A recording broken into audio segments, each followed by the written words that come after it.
Oops, hold on a second, guys. Welcome, everyone, to another episode of UFO Man Live. My name is UFO Man, or Tim. I want to introduce our panel tonight, starting with Tommy Highway. Hello, folks. I'm Tommy Highway. I'm a ufologist. I'm an author. I'm a network engineer. I've written several books about this subject. I'm very interested in ufology. It was always a big thing growing up. And Tim, my brother, thank you for having me on as always, folks. Thank you for coming. We've got a great show planned for you this evening. Alien Girl. You're muted. You're muted. No, you're not there. StreamYard mute on your window. Gotcha. Can you guys hear me now? Yes. Hi guys, my name's Amy and I run the channel Alien Girl 111. Weekly, I like to put together all of the things that I have found to be important in the ufology community and create a weekly news segment. I'm working really hard to try to get up to 1K, but I'm having fun while I do it.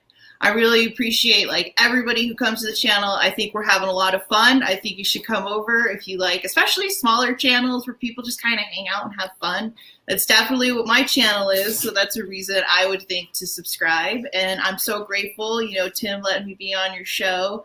I just can't, it's just super exciting. I see how excited people get on my own show and they're like, oh, are you going to go back on UFO Man? And, people love your channel. It is definitely, up there. So thank you for letting me come on your show. You're welcome. And we really appreciate your channel and the work that you're doing on your channel. And if anyone wants to subscribe to a new talent out there, please feel free to visit Alien Girl 111. Thomas.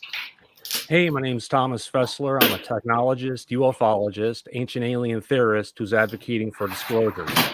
Practicing remote viewer. I deal with non-local consciousness and kind of vibratory spirituality is kind of, something that is a term that I kind of came up with. It explains some of the stuff that I deal with. I've been a longtime fan of UFO Man and part of the UFO Man crew these days. Looking forward to the show. Thanks, Thomas. Thanks for being here, everybody on the panel. And thanks for everyone coming into the chat room. Tonight, we are going to talk about a couple things. But before we get to that, we want to wish everyone a very Merry Christmas and Happy New Year our way. So here we go. I'm going to do it our way. Yeah, let's do it. Oops.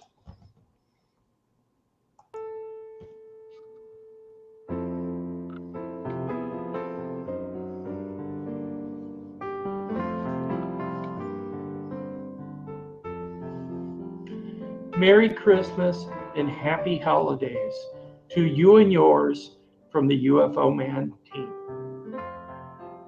We want to wish you all the very happiest of holidays. Happy Hanukkah, Merry Christmas, and again, happy holidays to all. And thank you so much. We understand that 2020 has been wild for all of us. It's been a crazy thing, a crazy time. It's been a dumpster fire, let's be honest here. But thanks for sticking with us through all of this. We really appreciate it. It's been a pleasure for us to entertain you folks And we're looking forward to 2021 and beyond. Thanks again, folks.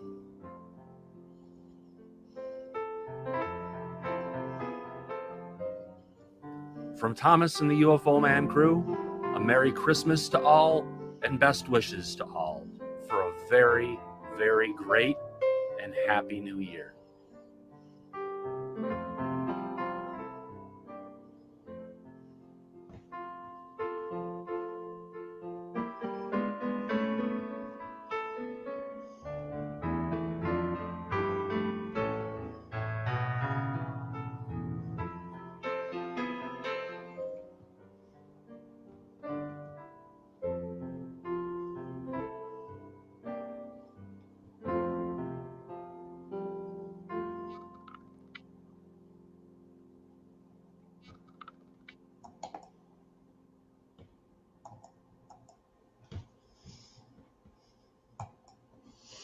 Okay, so that is our way of wishing every one of you and all your families out there a very Merry Christmas, even though it's a day late, and a very Happy New Year. Hopefully 2021 will turn out to be a much better year than we had this past year.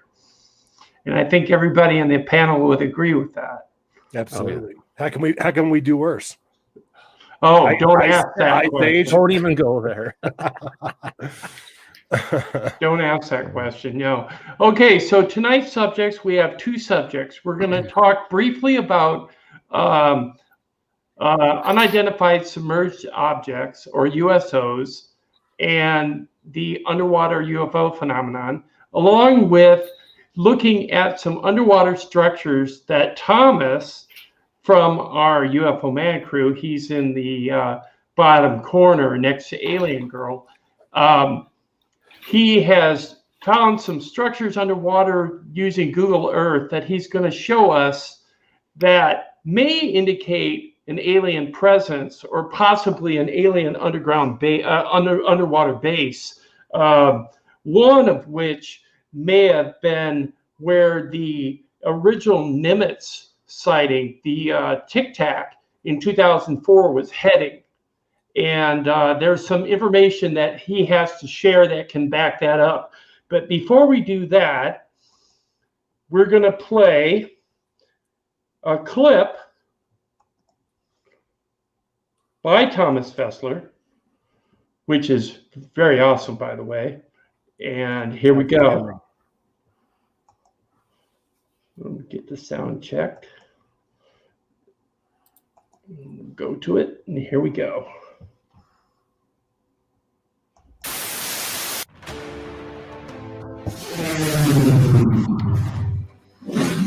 If extraterrestrials seeded the Earth and continued to use it as a genetic laboratory, as ancient astronaut theorists suggest, could there be more sophisticated life forms than us, not just on distant planets, but right here in our own oceans? It seems incredible to us, but we may be seeing their ships, these USOs, coming out of our water, of our oceans. Is it possible there is already a species more advanced than humans hiding out in places we can't reach, that have been there for thousands of years, and we will only have true dominion over the Earth once we are able to fully explore and inhabit these depths as well? Two classified Pentagon reports on UFOs have been revealed, including a newly leaked photo. Here it is, showing what the pilot described as a silver object found hovering above the Atlantic Ocean. And if you zoom in, it appears some sort of triangular object. Wow. That's just awesome. Reportedly could not rule out alien or non-human technology. Now, here's where it gets really weird. There is some speculation that some UFOs are able to move through the air and underwater, raising the possibility that aliens are operating beneath the ocean. You know what they say, Jeff, that we know more about the moon and outer space than we know about our own ocean. Perhaps when we finally make contact with alien beings, it will not be in the furthest reaches of space, but right here on Earth, lurking in the deep.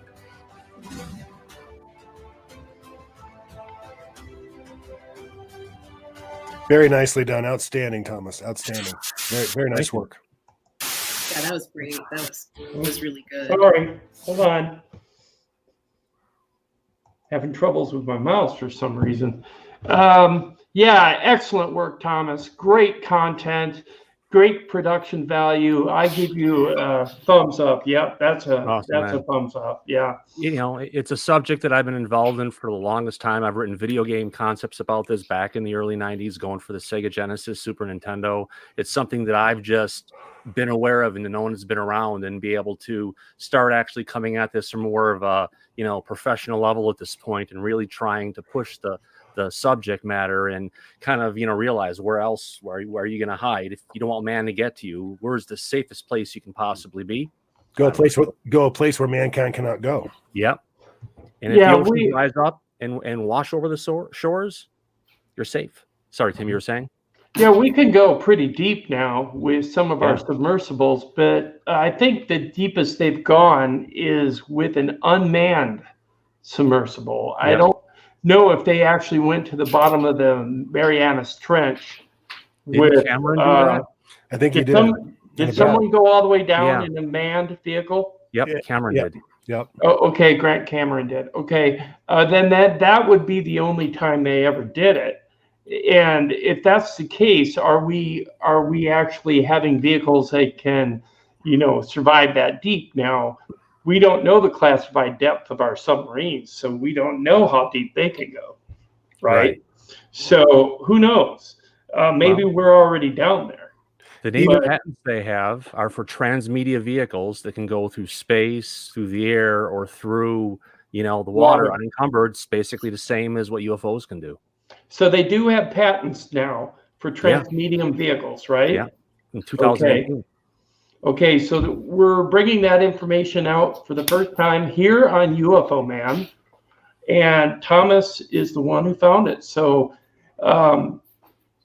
very interesting. Okay, I do have one USO clip that is current. It's from 12/22/2020. I'm going to say there's a disclaimer before the video because the people are reacting in a normal fashion using a few swear words. So if you're offended by that, I apologize in advance. But here's the clip. It's very important that we watch this. We can deal with it. Here we go. Can you hear it? Oh, wait, you can't even see it. Hold on. I'm having issues. What's going on with me tonight? I don't know. Anyways, here we go. Share. Here we go.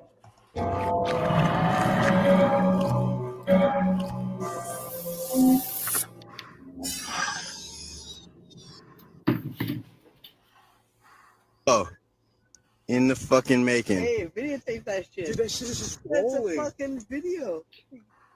Aliens. It's an orb. We got an orb on video right now. A fucking orb. What the fuck is Unedited. Oh my god. What the Oh my god. fuck? Oh my god. Oh my god. It's on the surface of the water. It's on the surface of the water. It's just skimming across the water right now. It's not above the water. It's on. Oh! It's not above the water. It's on. Oh! Oh my god. Oh my god. Oh my god. It's on the surface of the water. It's on the surface of the water. It's just skimming across the water right now. It's not above the water. It's on. Oh! It's not above the water. It's on. Oh! Well, I don't know what's going on here. Hold on a minute.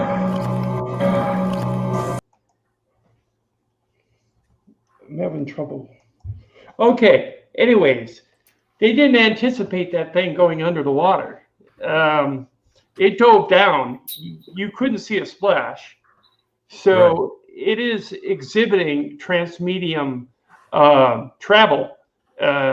Reports have come out many times where they see military people see UFOs entering the ocean without making a splash. So I think this is a credible clip, although I have to question it a little bit. A friend of mine suggested what they were seeing wasn't necessarily an orb, but maybe a large bubble. And the bubble may have dissipated into the ocean. But it looks like it's diving into the ocean. Yeah. It looks intentional, like an intentional movement to me. Yeah. Right, like an intentional movement and not necessarily a bubble popping. A bubble pop is going to be like that, where it's just going to be there and it's going to be gone. Yeah. But you could see for a couple frames or so where half the thing was above the water and then it was below, only halfway exposed. So right in just that little piece of proof that's there, at least the video evidence we'd have to call it, it looks more kind of convincing for me that it is splashing under the water. Right. What do you think, Amy? Yeah, I think that was totally legit, 100%. It just like immediately disappeared. But on a more serious level and on a skeptical level, a lot of people would say that this looks like an optical illusion, maybe. Some people might think it's a shimmer from the sun that's reflecting off of a bubble, as you say, or some other things. But personally, I think it's a real sighting. It has the energy I would say people have when they have a real sighting. When you can hear the authentic voices in the back, right, you can understand that it's legitimate, especially when they're acting like they've never seen this before in their life. Like, that's really hard to act. Acting's hard. It's really hard to do that, especially when you're just doing it to make like a fake video. But in terms of it looking fake, I don't think it looks fake at all. And I totally believe, the unidentified submerged objects are definitely a real thing. And something to point out is because on my own show a couple days ago, I was trying to figure out in the Tucker Carlson segment that recently happened, where they were talking about how they had another photo of a triangular craft that had risen from. Anyway, I don't think came out of the water. Photos surfaced. And then I guess Elizondo said that he had I read somewhere he had confidence that the photo existed. So does anybody know if there's a photo that? There's actually a clip. I wasn't able to get it today, but there is a clip out there that I've seen that was filmed through a telescope of a triangular vehicle actually coming out of the water and coming up and flying off. Yes, very large triangular vehicle. 1960s. Yes, there is a clip, and maybe next time we do a live, we'll put it out there. I want to say hi to some people in the chat real quick. Russell Neighbors, Bobby Broadway, Julie Welchel or Jules. Nice to see you, Jules. Rorschach Mad. And Occam's Razor. Welcome, Occam. Good to see you. I loved your video today, by the way. Yes, I did too. Ditto. Yeah, he had some really cool stuff on there. I'm missing out. I got to watch it. Thomas, do you want to present your information pertaining to what you found underneath the ocean? Sure. Let me go ahead. I'm probably going to share my screen here. I'm going to bring you full screen. Actually, okay, I can go full screen that way. That'll work too. So let me go ahead then and switch over to my where's it at? Desktop capture. Yeah, we need to bring him full screen for this, but everybody can still comment. 1 second here, almost there. It's all right. Here we go. So we're right now we're up in Washington State. So let's go ahead and now let's jump down to Los Angeles. And Google Earth. And as we get down into LA, I'm sure as everyone has kind of seen that there's this big structure. It's like an underwater alien base. It's down off the coast of Los Angeles. And it's pretty decent size. Talking with Tim about it and everything, the little structures that you've got here looks like you've got kind of like doors where you can actually see into what's going on. You can actually go ahead and fit a 747 between those openings. It's so large. They And- actually said 3 747s wingtip to wingtip could Yeah. fit in between those two front pylons. Yeah. And it's That's you a just lot. look at the top of the shape of it, the front edge of it, and just how the structures are underneath it. And it just has like, everyone's always called it an underwater base, but what I really haven't seen anyone else kind of talk about is that it should be showing the labels, but it's not, is right up underneath here in this area is we have the Point Mugu Naval Base. It's a naval air warfare center for weapons. But it's U.S. Navy. U.S. which Navy. is- Right. And which is not your- only that, there's a huge state park that protects the rest of it from the land. So basically, this entire structure that's here that you've got at the bottom of the ocean, completely cut off from people being able to go ahead and get access to it because you got the military base, and this is all a restricted area where no one's allowed to go. That is a perfect place Yep. to hide an alien underground water base Yep. and to hide it from humans. Perfect. Or it could Yeah. it could actually be both alien and human staffed, Right. because it is connected to that Mugu Canyon, which he has a label for there, that goes up to the landmass. That could very well be a connection to that U.S. naval base. Which is right here. We've Yeah. heard the stories of people being abducted and taken to a somewhat damp tunnel that they were really convinced was actually on Right. the planet before. We actually heard this story. That could be another example of this. Absolutely. And it's not out of the realm of possibility based on all the information I've taken in about aliens over the years in terms of different alien bases and whatnot. The truth is that I sincerely believe that there are human alien bases where we work in conjunction with one another. Don't say. Absolutely. Dulce, I say- went there 3 Don't weeks say it's one ago. of them. It's on my channel. Absolutely. Now, because if you zoom out a little bit, you kind of see where this is in relation to Los Angeles. Now, you have Catalina Island, and there's always been UFOs that have been sighted deep within, coming and diving into the water, basically into the San Pedro Basin, into this deep trench that's right along Catalina Island. So it's relatively closely, located next to it. But getting on to the Tic Tac adventure and what happened down in Los Angeles, if we go down to NAS Point Loma, so this is the naval station down in San Diego, where the USS Nimitz was based out of. So the carrier group basically left from this Navy base. And if we zoom out a bit and kind of go out a little bit, they were heading south towards Tijuana. And basically, as they were moving down in this general direction, the first Tic Tac contact point was right off of the coast of Ensenada, Mexico. So from this particular point, if we kind of take a look at what was going on, the carrier group itself, not just the carrier group, but there was an entire group of Tic Tacs from where they had the initial contact. There was a fleet of them and an underwater object that they were kind of going along with that was moving in a southeasterly direction. Now, if we continue going southeasterly in direction, which I did back when the Nimitz was first announced and we heard about it, and you keep on going, you look at the bottom of the ocean, and you basically get down to around the Isla Cedros, and you kind of zoom in and take a look. Now, what's also cool about this was years after I went and heard about this, Lou Elizondo had a new show on history called Unidentified. The second show of that episode of that season, basically, this is where they went. They went to go look for USOs off of Isla Cedros, coming off of Island Navidad in Mexico. So looking a bit closer again, if you look at this, It looks You like tunnels.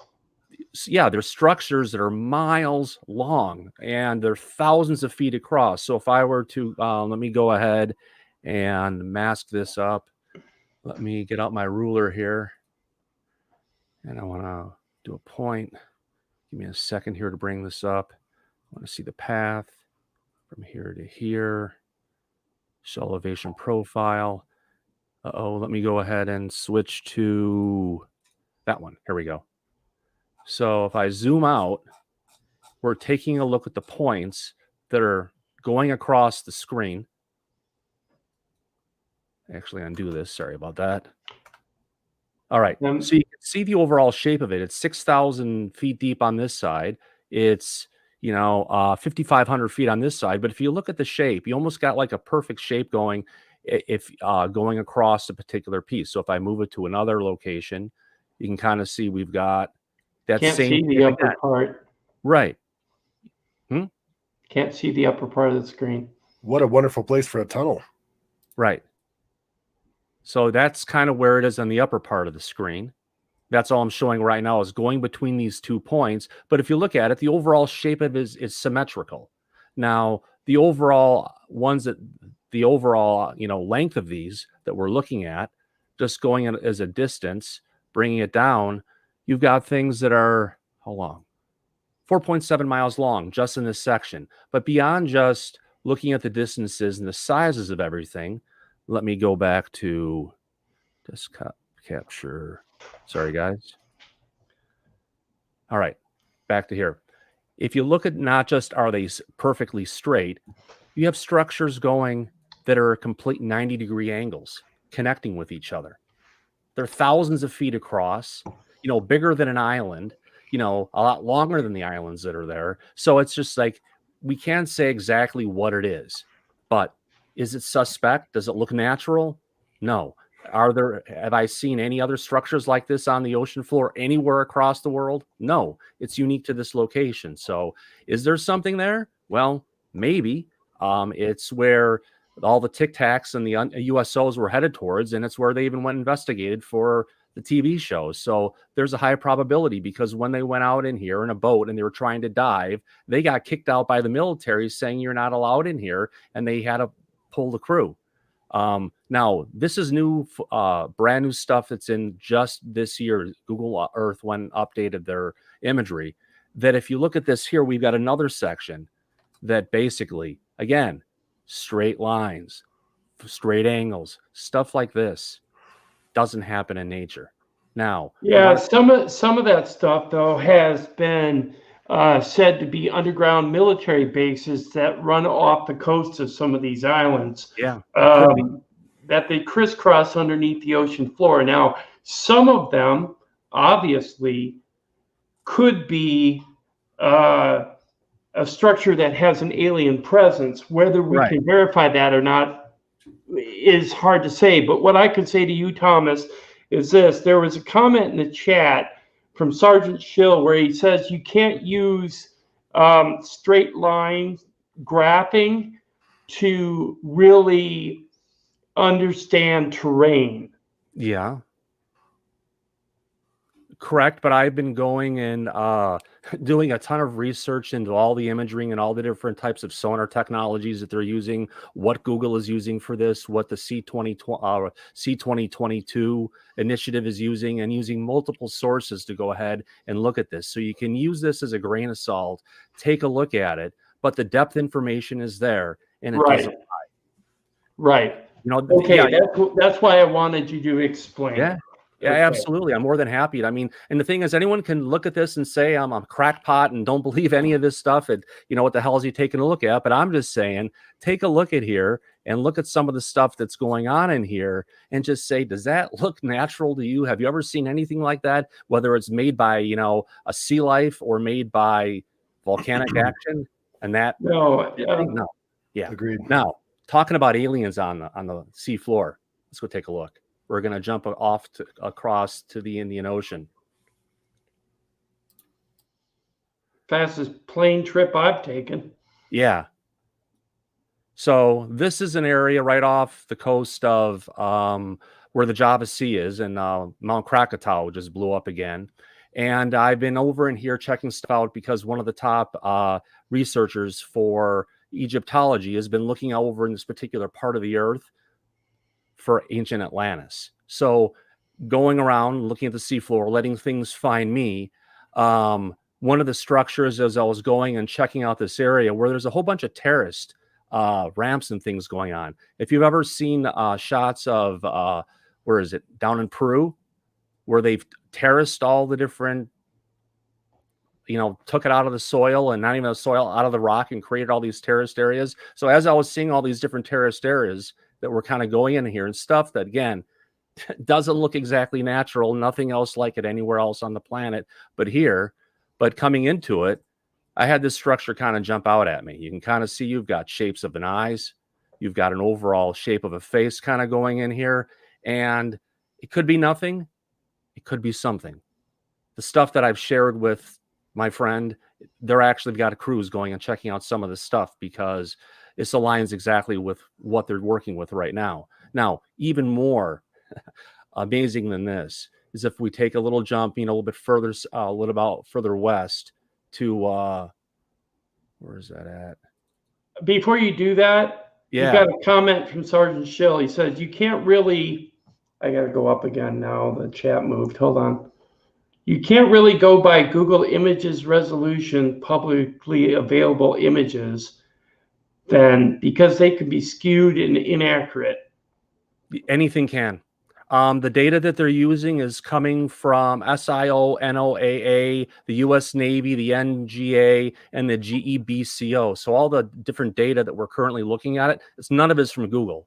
These are all from sourced from different parties, from different, what do you call it? They've done an extensive imaging of the Indian Sea recently when they were looking for the plane that disappeared, that ended up crashing into the ocean. And a lot of the imagery that we're seeing right now is coming out of that particular, you know, search for the plane. So great for us, for people who are going to look for imagery at the bottom of the ocean, because man, we got a huge data dump this year, and it's just amazing some of the resolution of some of the stuff that are coming in.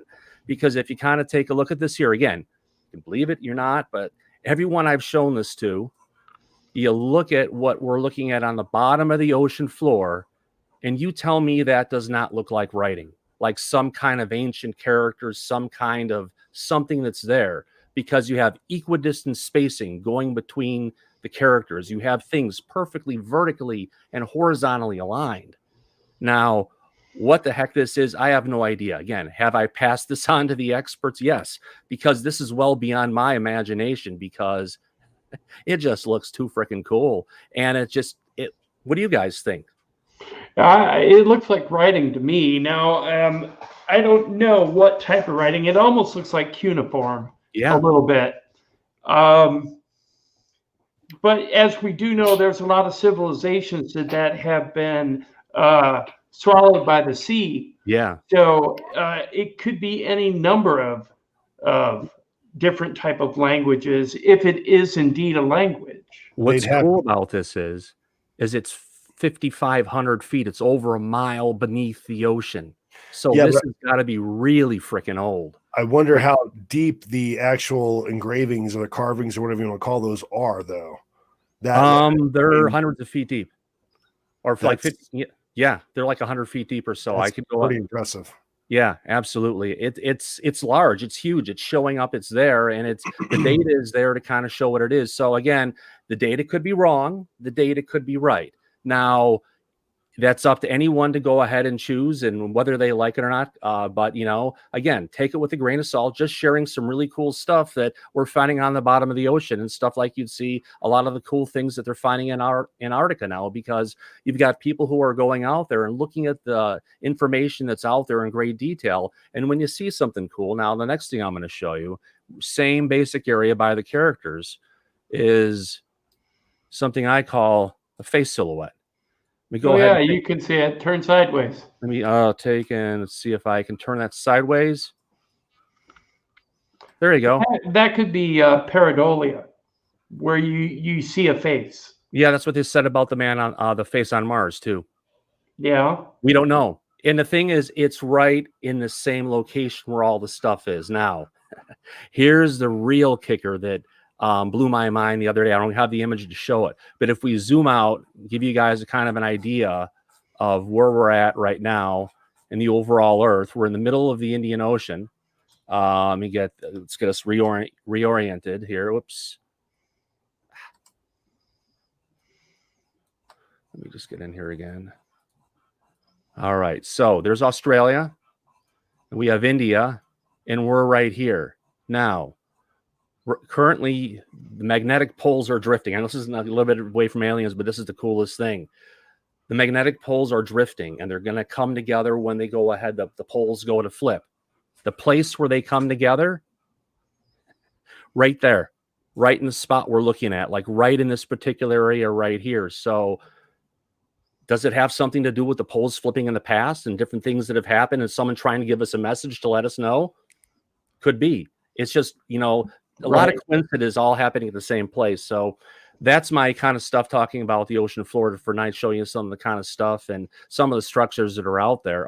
And it's the ocean's big. You know, there's more water than we have with land, and it's getting higher every day. And it's, you know, neat to see where the world is different. Thanks. Very Anyone nice. else?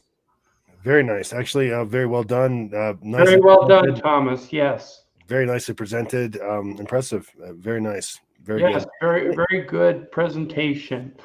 Our next segment is going to be on the Betty Cash and Vicki Landrum case. We have their own words tonight, a recording from 1978 showing them talking about what happened, and then we're going to discuss it afterwards. So let's bring up that clip. Let's see here if I can find it. Here it is. Here we go.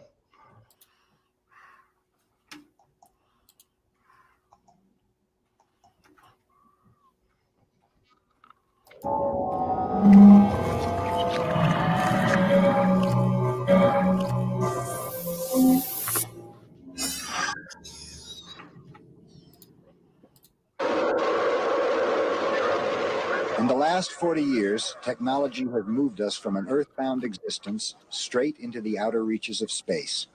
And now that technological know-how is being used to try and unravel the UFO mystery. John Schuessler is a mechanical engineer for McDonnell Douglas and NASA. Here at the Johnson Space Center in Houston, Schuessler has worked on several space programs, including Skylab and the Space Shuttle. Schuessler's lifelong interest in UFOs prompted him to bring together other interested aerospace workers and form a group called VISIT. Our project VISIT is a very unique organization in that our acronym stands for Vehicle Internal Systems Investigative Team. And by that we mean that UFOs, if they exist, must have internal systems, as do our spacecraft, such as the Space Shuttle. We feel that by investigating cases where there are unique attributes such as medical injuries, abductions, trace effects, materials, metals, photographs, anything technological, that we can take the end result and model it, backtrack, and define and design exactly what happened. Over the past several months, Schuessler and his group have accumulated a file of 100 cases of UFO encounters in which people were injured. One of the most intriguing cases that Schuessler and his group are investigating involves these women, Betty Cash, Vicki Landrum, and Vicki's grandson, Colby. In December of 1980, the three of them encountered an unusual object on the outskirts of Houston.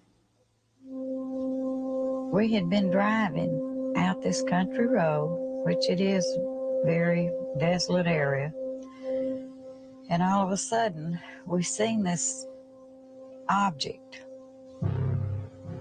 So I didn't know whether to stop, to back up, keep going, or what. So we just kept driving.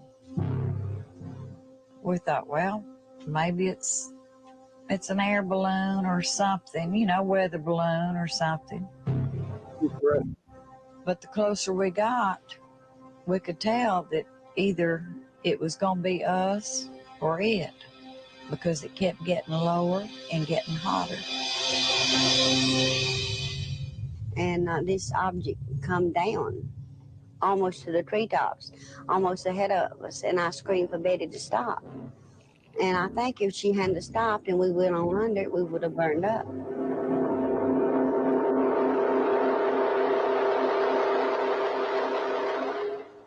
I got out in the car, Kobe and me, for about, I guess, a minute or two, and he was screaming like he was trying to get away from me and then pulling me back in the car, and I got back in the car, and Betty walked to the head of the car.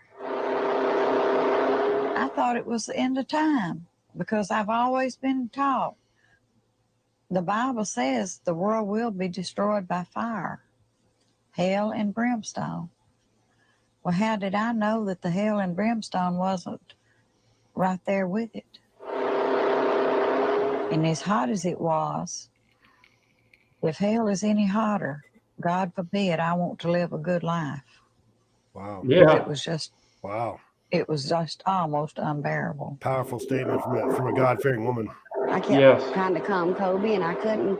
I had to tell him something that would calm him. And I said, if you see this big man come out of it, it'd be Jesus. Well, I just had a feeling to look up in the sky. Then I looked around a little bit more and I saw that object. It looked like a diamond. It lit up the whole sky. It was a grayish, metallic looking color.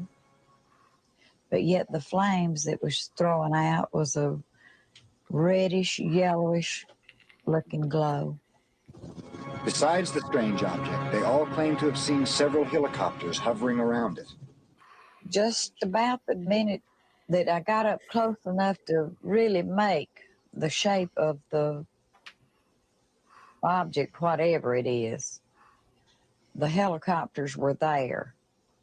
We was amazed at, you know, what kind of helicopters there were. We were about scared to death. The double rotary kind of helicopters, I never saw one before. Chinooks. Whatever they saw that night, the physical impact was CH-47. immediate. Yep. Within hours, they were suffering from severe headaches, diarrhea, and vomiting. Betty Cash had the worst. Radiation poisoning. Her main problem at that time was severe headache, swelling of the face, swelling of the eyelids, and the swelling of the skull, that is the top of the head. The fear of ridicule kept Betty from telling about her UFO encounter.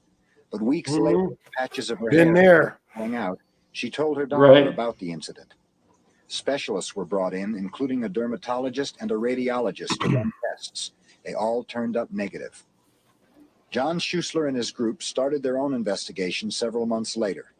Despite the inconclusive medical reports, Schuessler believes that all three victims received some kind of radiation exposure caused by the UFO. Really? Package of symptoms that all three had, and all three being different kinds of people. That's the significant thing. From their age, the past history, medical history, etc. But they all had common symptoms.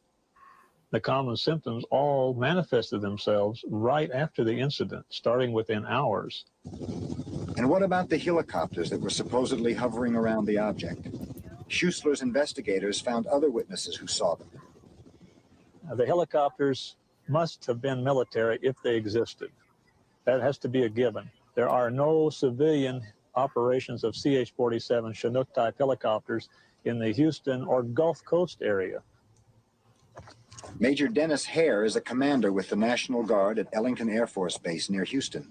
He says none of the Chinooks in his unit flew the night of the incident.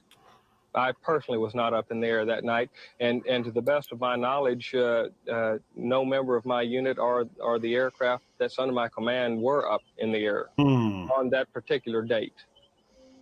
A fleet of helicopters, an unidentified flying object, and 3 victims who were injured by it.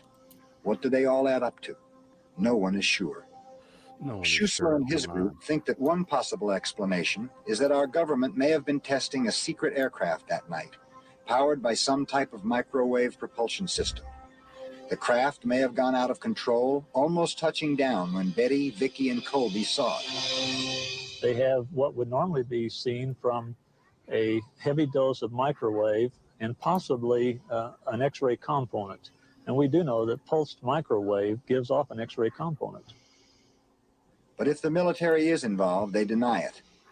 Citizens of the United States were subjected to chemical exposures, radiation exposures, and various other things over the past 30 years at different times in the interest of research or military operations. And a lot of those people kept saying, hey, look, I was hurt. Believe me, I was hurt. And everybody said, you're crazy. It couldn't have happened. As for Betty and Vicky, they still suffer from hypersensitivity to heat. I do expect them to take care of my medical bills and what I have had to go through with and what I'm still going through with and what I may have to continue for years. I don't believe in the little green men and all of that stuff from outer space. But if it's something that people don't know about, and it slipped in here and did that to us, and the government say they don't know about it, when they had the helicopters up there, she's pissed. We in a terrible shape. Well, because if it can happen to us, it could happen to a whole city. Yeah. A postscript to the case. Vicky and Betty have filed suit against the federal government, attempting to win compensation for their injuries. They remain firmly convinced that whatever it was they saw, it was attached to the United States military. After pressure from a Texas congressman, the U.S. Air Force sent its own special investigator to look into the matter. His report states that he was unable to find any connection whatsoever between the UFO and any branch of the U.S. military. And so the case remains unsolved, but it does raise some questions. Is it possible that some unidentified flying objects could be secret U.S. military test planes? Oh, of course. And if so, what recourse do citizens have if they are injured by them? None. Zero. Obviously.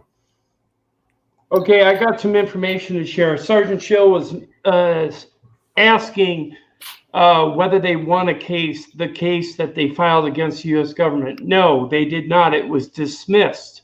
Mm-hmm. They sued for $20 million, and it was dismissed because the government said they couldn't connect any known Chinook helicopters with any known military base in the U.S. No flight data. No flight data, nothing. So that's awful. It was dismissed, and both ladies eventually died from cancer brought on from the sighting. The kid is still alive. He's supposedly doing pretty well. Yeah. Colby's still alive. One thing I wanted to say is I think OCCAM'S said in the chat or mentioned that he thought maybe the craft was man-made. No, the craft was actually an alien vehicle that had the power plant switched out for a micronuclear reactor, which had a core breach, and it was piloted by human beings who were trying to fly it. And as it was landing, the helicopters were escorting it to the ground. Where did I get this information? Well, I got this information off of Google, but I also got it from Dr. Stephen Greer, who mentioned in detail that the Diamond vehicle was indeed an unacknowledged secret access program in regards to the flight and the test flight maneuvering of the Diamond craft. So the actual vehicle was alien in nature. Just because we couldn't reverse engineer the power plant, couldn't understand how the power plant worked, we put in a nuclear reactor to make it run. And of course, you know about nuclear reactors, they're going to have a core breach maybe if they overload, and that's what happened. And these people were in the wrong spot at the wrong time. So we wanted to get that information out there. Tommy, do you have more information about that? Well, you know, this was a very interesting story, and I remember this as a child. I mean, excuse me. I grew up in a UFO house, okay? I grew up in a family of believers, no doubt about it. And this and Travis Walton, there were two big stories that came out when I was a small child. Well, let's say below the age of 10. And this was one of them. And this was a big story. This was huge. And of course, my family immediately went to the whole it's a UFO thing and blah, blah, blah, blah, blah, aliens and whatnot. But I often wondered about that myself because knowing what the weird lights we see above Wright-Patterson Air Force Base in Dayton, Ohio growing up, obviously it's certainly possible that like you said, we've got an alien vehicle that we just went ahead and tried to rewire and maybe just didn't go too well. It certainly didn't go too well for these folks. No. Hey, Tommy, to get back in the chat, you go back to YouTube, pop out the chat, and do it that way. I know I've got an issue going on here, unfortunately. Okay, I'm sorry. Yeah. No. All right. So in regards to Amy, what do you think about the Vicky Landrum and the Betty Cash encounter? Yeah, I mean, the radiation evidence is phenomenal. And, you know, when you mix that with the military that she has, and also for me, the religious aspect, it's amazing to see how much differently we think about religion now than where we were 50-ish, 60 or 40, I don't know how long that clip was, but you know what I mean? Things have just changed a lot. And Linda Moulton Howe recently said on her show that she said it quote for quote, we are ready for disclosure. We are ready to know about the extraterrestrial phenomenon. And so that's what I really got out of it, was how much we've changed and why we hid it when we had cute little old women like that who just, you know, they love their Jesus, and you know, they love their religion, and it's part of, even me, I celebrate Christmas. It's part of my culture. It's who I am. I believe in Jesus, you know, how. But the thing is about that is I've come a long way to broaden my perspective. And like a lot of people, we have different ways. And I think the labels just kind of mesh. But yeah, that's the thing that sticks out to me the most. And also the radiation evidence, and that they died from the radiation is just awful. That is such a tragedy. And to think that some of these black ops programs can really be in charge of that stuff is insane. And if you hear a story like this and somebody got a bunch of radiation and they have these stories that they would never tell because they go to church and no one would ever tell them that, you know, what was going on. It just seems real to me. And I think everybody out there is ready to hear it. We're ready. We've opened up our perspective. We can, you know, be in touch with our higher power and, you know, kind of connect all those things. And you couldn't do that 50 years ago. There wasn't enough information to gain your own perspective that way. I have to honestly say something about that. I believe that a percentage, and it's a growing percentage, of the population can accept disclosure. But I do not believe the entire population can, because of the way we've reacted lately to different events that have happened either politically or with law enforcement, and how we've all gone insane. So if an alien ship were to land on a lawn, say the White House lawn, and aliens got out and said, hey, we've been here forever. This is our planet. You're the visitors. I think that people might have an issue with it. I don't know. Tommy, you have some comments about that. Well, you know, if you're going to hide something on this planet, if you want to actually take an object, a base, it doesn't matter what it is, and you want to put it where mankind simply cannot go, I would think the depths of the ocean would be the way to go. Because if you think about it, if you've already mastered the depths of space, okay, you can travel inadvertently anytime you want to, whatever you want to do with space. I wouldn't think that water as just another form of matter would be a problem for you as a civilization. I mean, it just seems logical that, sure, that they can travel through interstellar space, going through water, not a big deal for me. They can put a warp bubble around anything. Plus, you got to consider the fact that they've been finding other planets that are consisting of mostly water. Yeah. So if that's the case, maybe these visitors are actually coming from a water planet, and they are settling in our oceans and our lakes and rivers. It's just a really cool idea. But in regards to Betty Cash and Vicky Landrum, I have to say it was a miscarriage of justice by our government. Yeah. In regards to how they treated these ladies and the young boy, because he may not be manifesting anything physically wrong now, but who's to say that something isn't going to happen to him later on? Remember back in the late 80s, I think it was very late 80s, when it came out that we had been injecting citizens with plutonium back in the 50s. Remember that scandal that came out? I want to say it was like 89, I think, 90, something like that. Yeah, I mean, so it's not like the U.S. government hasn't done things like this in the past. I mean, it's been admitted. We know that this has happened. So, you know, denying that these people were poisoned by a spacecraft or some kind of a craft that we were experimenting with seems pretty mild compared to actually squirting somebody up with plutonium. I'm sorry. I mean, Right. If I could, Tim, I just want to show something here really quick. Yeah, that's fine. All right, so this is over on Google Maps. You can go ahead and Google and find the Landrum route if you want to check this out for yourself. It's a custom map someone went and made and basically took to give you everyone the scope of kind of how well documented this Landrum case is. If we kind of zoom out, you can see United States. We're kind of going down into Texas here. But as we get into the overall event, they have everything all completely laid out with respect to where did they start at, where did they go to, where was the path of the craft, where it was going on, and all the different pieces of information are there, and they're all documented with all the different information that went along with it. So just to go ahead and, you know, help give some credibility to everybody about about this story and how, you know, how real it is and what they went through beyond the photos and the pictures and everything.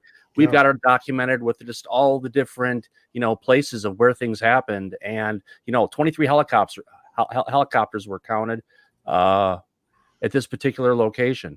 One Chinook flew close by, terrifying them. Prior to this point, they were unsure if the UFO was being pursued by the copters or planes. It was a big military operation, 23, you know? 23 Chinook. They were Boeing twin rotor CH-47 Chinook helicopters. A bunch of hardware at the same time, not in peacetime, no less. I mean, come on. Yeah, this was in peacetime on back roads also, not on main thoroughfares. Yeah, so I mean, yeah, it started off on a main freeway, but you know, they jumped off the main freeway, and you can see they took the back roads, and that's where they went. So let me stop showing this and get back to normal. But yeah, thanks for allowing me to show that. I just wanted to, give some of the viewers some cool facts and just see some stuff that they can go out and check out more. But just, you know, when this stuff happens, there's always a lot of credible evidence, and it's just a matter of people opening their minds and accepting it. And is that disclosed? Well, they didn't get disclosed back then, but they should now for where we're at. Right. Okay, Thomas and Tommy, let's thank Alien Girl for being here. She's got to run. She's got a schedule to uphold on her end.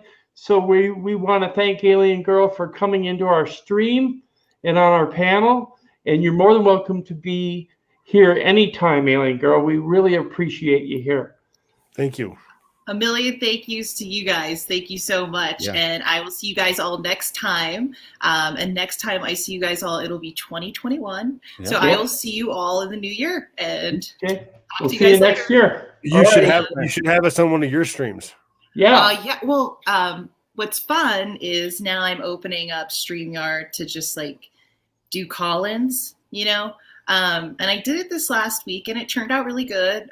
You know, one of the people who's always in the chat calls, and I think it's a really fun idea for channels that want to grow. They can just come on, pop on for 5 or 10 minutes, and just get to talk about what they do, you know, and just grow the community more. And so I liked how it went this last Friday or yesterday.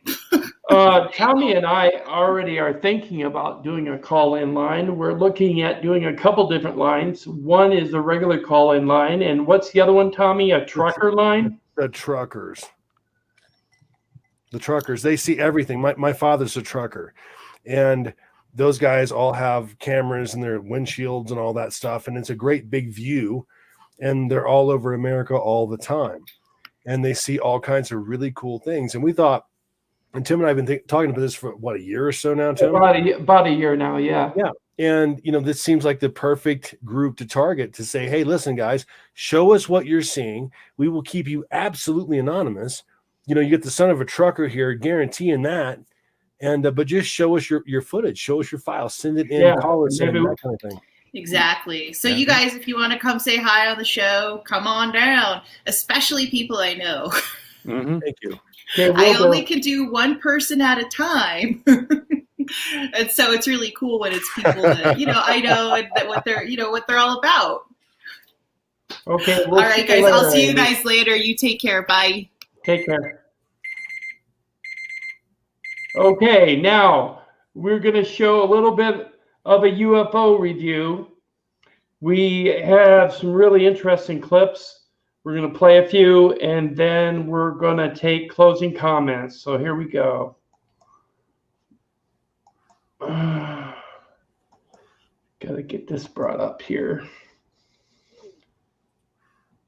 Okay, this is a UFO leaving Valles Schroeterei, a lunar canyon, heading for space at extreme speed.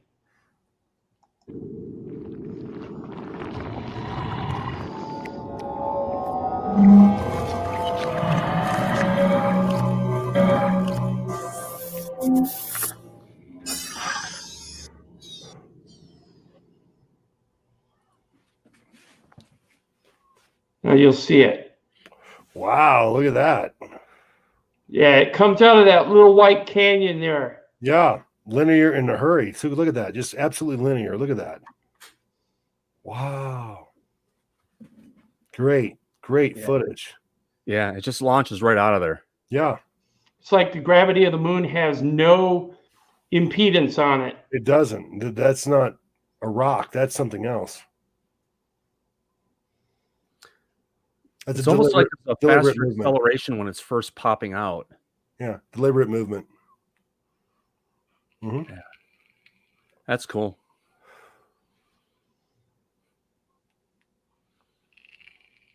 Be nice to see some follow-up imaging of that location. Yeah. I agree.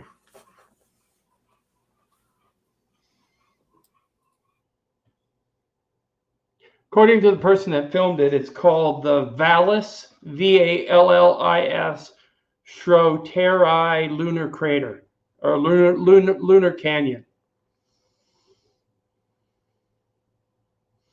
It's just interesting footage. Outstanding, actually. How do you explain that? I mean, there's no impact for anything to be expelled. I mean, look at that. Right. It's traveling in a linear. Look at that. Oh, I love that. That's what it looks like right there. That's either a big bullet or something else. I mean, come on, that's a moon rock. There's something flying out of the moon, period. There's no way to debate that. Agreed. Right, that's video number 1. Okay, video number 2. This is what I call a manta-shaped UFO over Sarasota, Florida. I don't know necessarily what it is.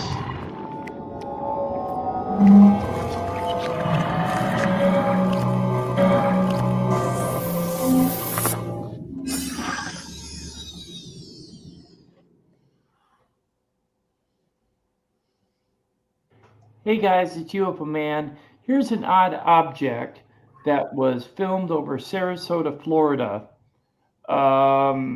Reported to MUFON. Unsure as to what it is. It's got a very strange shape, almost jellyfish-like or manta-shaped. You'll see what I mean when I zoom in. It almost looks alive, kind of. And let me know what you think down below in the comments. When I zoom in, you'll get a much better look at it, and you'll be able to let me know what you think. And as always, thank you for watching. Looks like a big white flea. Oh, just wait until you get into it real close. I got a still shot so you can take a look at it. Look at it there. It's a little closer. Yeah. Not a cloud. No.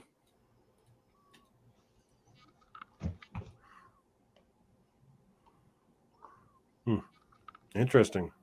Yeah, you can see almost like it's got like little fingers coming down where it's like recessed behind and everything. It's really, really cool. Yeah.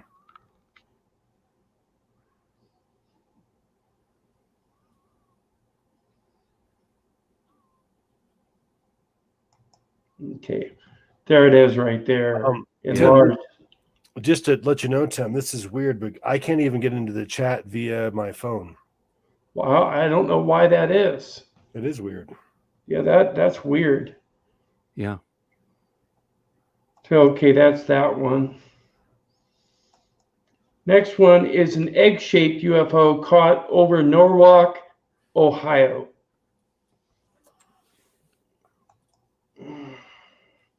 See if you can hear it. Can you hear it? Okay.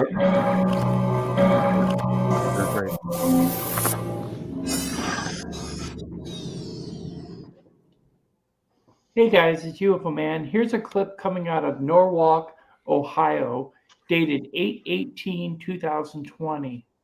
It appears to be egg-shaped, almost perfectly egg-shaped, with a crack going right through the middle of the object. And at one point, it seems to be opening up even more than what it was at the beginning. I thought it might be a weather balloon, but according to the original videographer, this is not the case. No strings, no nothing, just hovering in the sky for a period of about 20 minutes, and then it just fades out. Coming up as a still so you can take a better look at it, make an assessment, let me know what you think, and as always, thank you for watching. What is that? I don't know. It's just weird looking. I don't know. It's like you've got two ends of a sphere, right? It's like, but the sphere is expanded out and there's like a gap between it, but there's like still something connecting it. It's kind of what it looks like. Like a cylinder connecting two half spheroids. Exactly. I'd love to get a better look at the angle at that. Here's one. Pilot spots a UFO at 30,000 feet over New Mexico at 1:47 p.m. on 12/8/2020. Okay, here we go.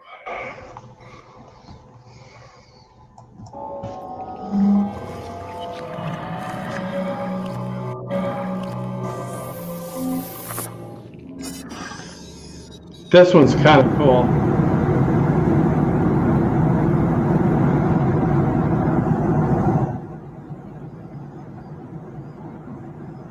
Yeah, you'll see it. He gets closer. Well, I don't know what that is, but we are flying. There's a flying object, bright lights approaching us. Wow.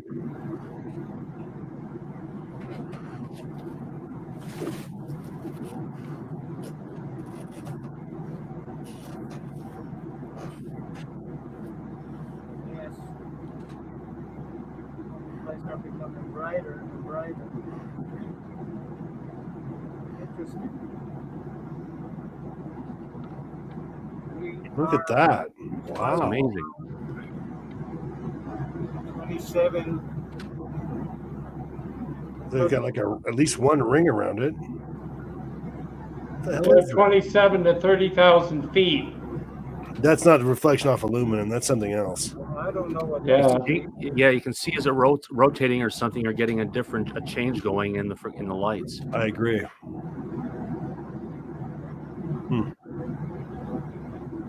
They seem to be disappearing now. Pyramid shaped almost. They are gone. There's a still shot of it. Yeah. Look at that. Obviously not natural. No. Number of lights look like there's always 2 on the top and 3 on the bottom. And it looks like they're rotating as well. Yeah.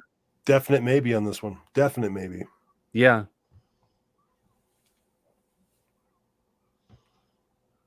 Yeah, it's just interesting. It's unique. It's different. Yeah. Okay, here's an elongated white UFO over Poland with red ionization, filmed on 12/19/2020. This is interesting too.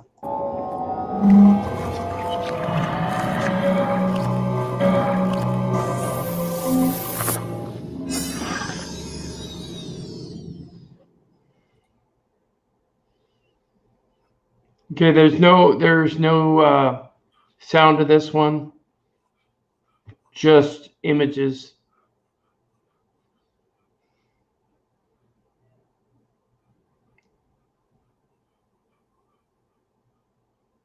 There is some definition to this object when it gets clearer. Hi, Nennine. Welcome. Oh, Nennine's here. Hey, Nennine. How you doing, honey? Hope you're doing better.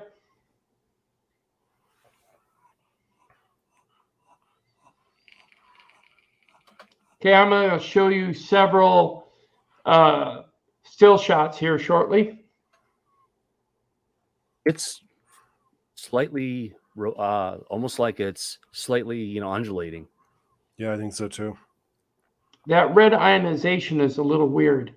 That could be the camera, digital camera. No, it could be the energy field that it's putting off. Depending on the energy field they're using for their gravitational field generator, it puts off different colors. Like a St. Elmo's fire type of thing. Yeah. Right. It almost looks like a cylinder.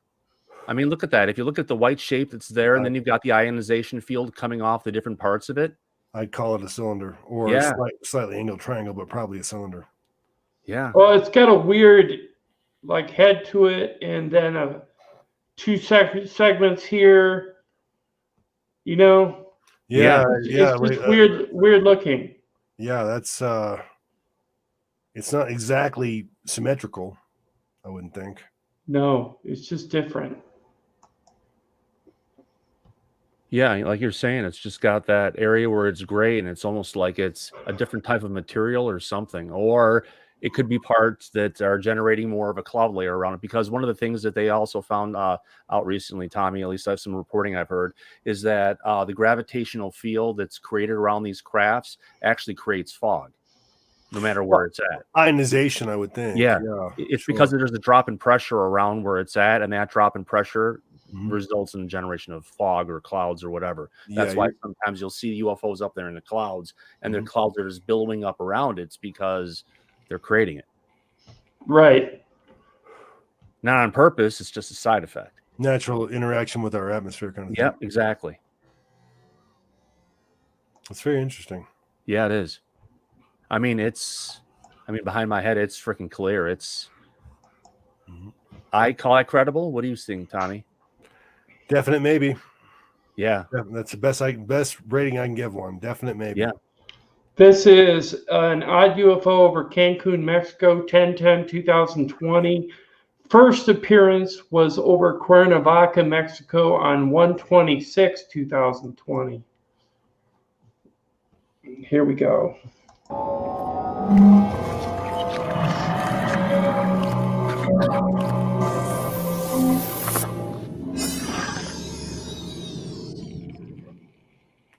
Hey guys, it's UFO Man.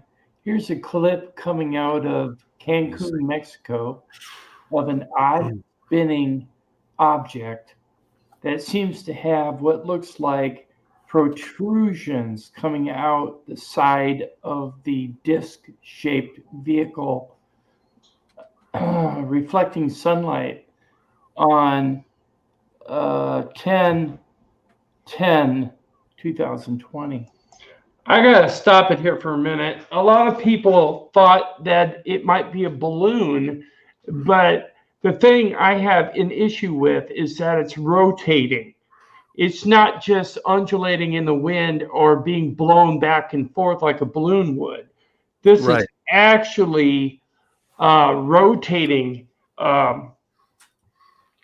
counterclockwise. So it's I don't know if there would be a motor on there to rotate the balloon or what, but it's unknown as to what it is. It reminds me of the balloon boy thing that happened in Colorado about a dozen years ago. Kind of. This also appeared one other time over Cuernavaca, Mexico on 1/26/2020. Yeah, I've seen stuff like this before. This is don't know what it is. Don't know why it's reappearing. Right. Maybe it's some kind of new technology or just a new type of vehicle that we've never seen before. Yeah. But, I mean, you can see when it's spinning and rotating and it flips. Let me know what you think. And as always, thank you for watching. Yeah, it's just weird. Yeah, it is. It's definitely unique. And I have seen stuff like this coming in from Mexico before. And some people ask why Mexico. It's like, well, they don't have the U.S. Air Force and all the other air protections we have here that would keep stuff like that out. Plus, they also have a lot of those pyramids that could be connected to underground bases. It stands to reason that you would actually penetrate the airspace least likely to be a threat to you, I guess. And you're right, Thomas. I mean, U.S. Air Force is that, Soviet Union and China would be the places you'd want to avoid, I would think, if you're trying to stay hidden. Yep. Right. Here we go. Here are a string of odd lights, UFO over Wiltshire, United Kingdom. I don't know what this is.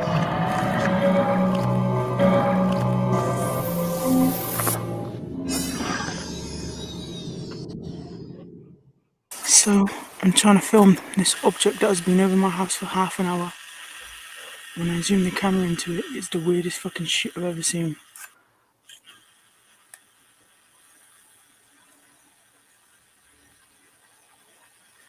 It's right there. You see, it's flashing all kinds of different colours.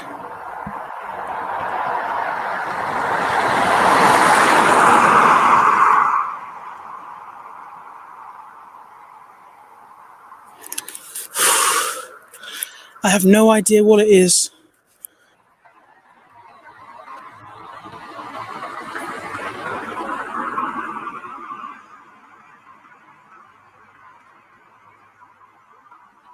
Hell, holy cow.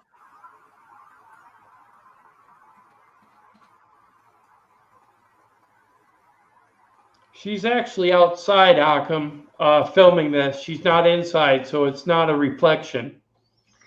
I don't know what it is. One thing I can definitely say, it's not Rudolph and Santa. I can tell you that right now, because it's one day after Christmas. He's done now. Right, but there is something up to the right of it, because I've got it, behind my head right now. There's another light that's there. So right, it's that. I know, I can see that light. Yeah. Yeah. There's also one down below it, quite a ways. So it could be part of a larger structure. Yeah, definitely. Oops. Oh, gotta stop this one for a second. Here are UFOs spotted over Oahu, Hawaii.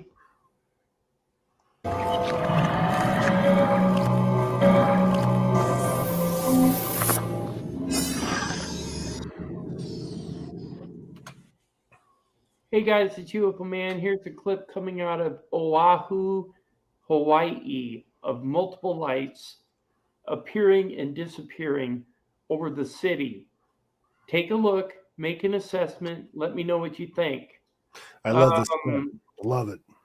According to the original poster, they've been ruled out as flares because they seem to hover about in the same position in the sky. Parachute flares and other type of flares would drop. These aren't dropping, but they do disappear. So, I'm kind of on the fence about this one. Make an assessment and let me know what you think. And as always, thank you for watching.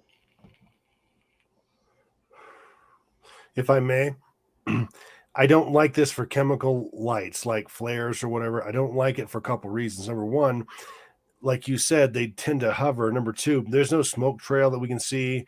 Right. And there's always a carbon trail of these things. They're making smoke. Not Right. seeing that on this one. The fact that they are parallel, basically, and then they're going out, I don't believe that's a flare. I really don't. Although Sergeant Schill says they look like illumination rounds. Possible, but there's no illumination round trail either. There's no arc of any kind. They just Right. there. Yeah. And we can tell the depth and the distance between the three of them. And if you ask me, I'm seeing a triangle, which is the common shape we see with a lot of these things when they're showing up. They're not just being there in particular, any random order. They're always in that triangular shape. And go ahead. I'm sorry. No, go ahead. Sorry. The question I have is, why would there be illumination rounds above the city? Above civilian areas. A civilian area. Yeah, Thank you. I know there's a lot of military bases in Hawaii, but still, why would it be above a major metropolitan center? I live in Colorado Springs, been surrounded by military bases. We don't see stuff like that. They don't. In fact, there's less military aircraft in this area than there has been in any other place I've ever lived in my life. Yeah, so there's that one. Okay, we're moving on. This one is something that people have been questioning, but let's take a look at it. It is a cranberry red disc UFO over Tampa Bay, Florida on 12/12/2020. Very similar to one that was filmed in a clip called The Best UFO Footage Ever Taken. I've seen it, and it's almost the same type of disc. Here it is.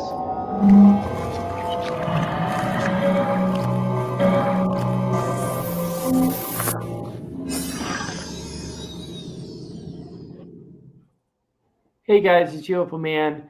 Here's a clip coming out of Tampa Bay, Florida, of a cranberry red colored, what appears to be large disc.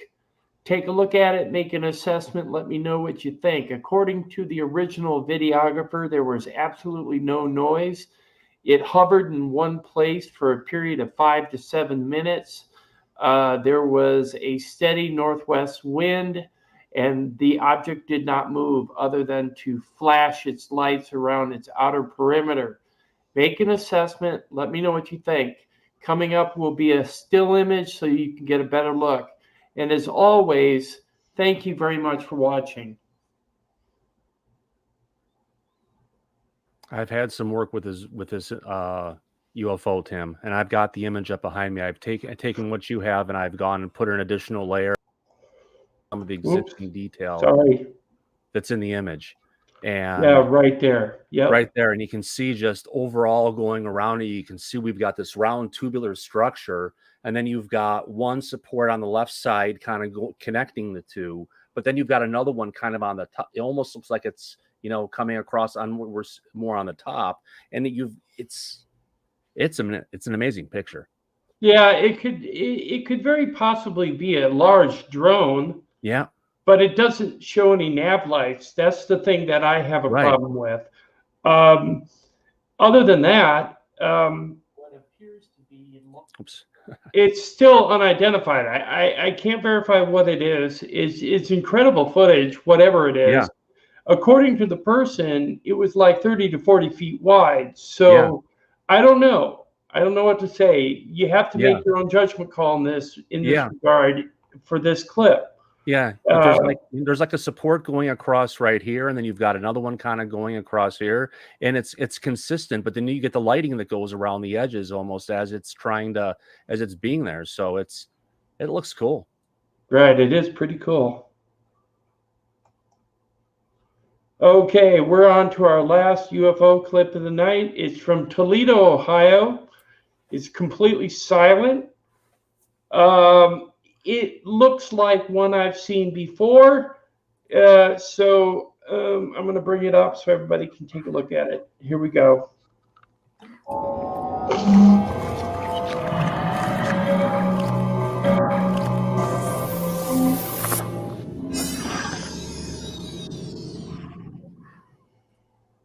Hey guys, it's UFO Man. Here's a cool clip coming out of Toledo, Ohio, filmed on 12/1/2020. Make an assessment. Let me know what you think down below in the comments. Now, there's no noise on this one. What Thomas and I discussed before the stream is that there is kind of an aura around the larger light, unless that's a camera lens effect. In this segment, I have slowed down the footage by 0.50x, and I've zoomed in ×2. Take a good look, make an assessment, let me know what you think. Videographer said his camera died before he could finish filming what he was witnessing. So it will end without you seeing it disappear. I wish I had that footage, but he doesn't have that footage.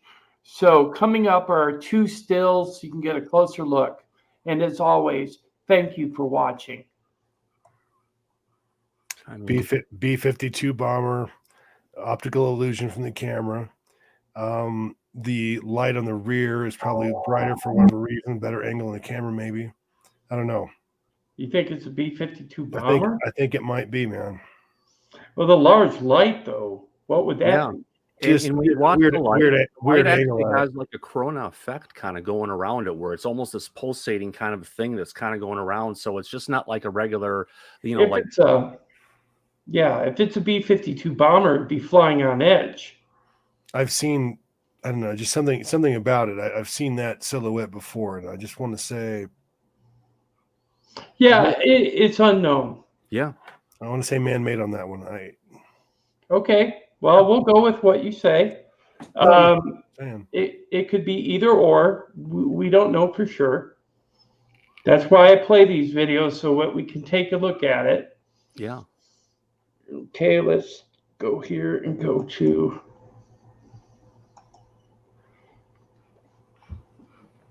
Okay. Well, that's our UFO review for this evening. I hope that everyone was entertained by it, as I was, and Tommy and Thomas. We would like to thank everybody in the chat for coming this evening. We decided to put this together as a live stream the day after Christmas, thinking that, oh yeah, you're going to be relaxing after partying the night before. So, considering that you were able to do so, what with the restrictions on all of us, but we wanted to thank you for coming and joining our journey this evening. Tommy, you have any last words? Folks, thanks for coming as always. Really appreciate it. Had a great show tonight. As far as the entire with the elderly ladies, the entire incident there with the radiation, the young child, all that. Again, I'm sorry, I'm trying to think of it. Why am I skipping my memory here? Yes, thank you. That incident, that was a real thing. That actually happened. Yes, that actually happened. I mean, I remember being a small child. This was like big news.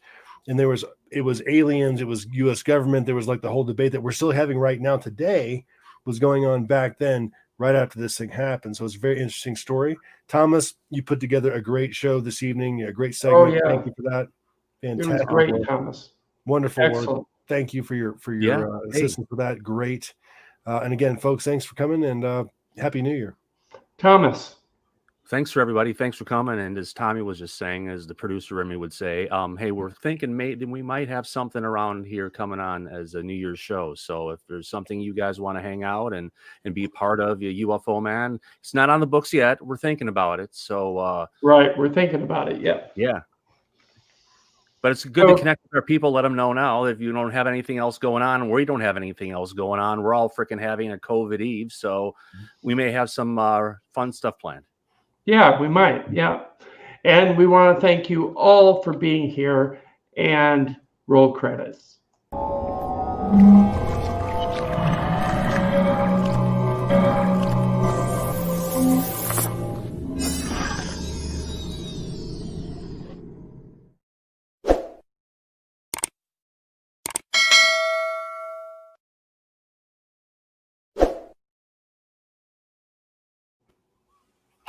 Hey guys, it's UFO Man.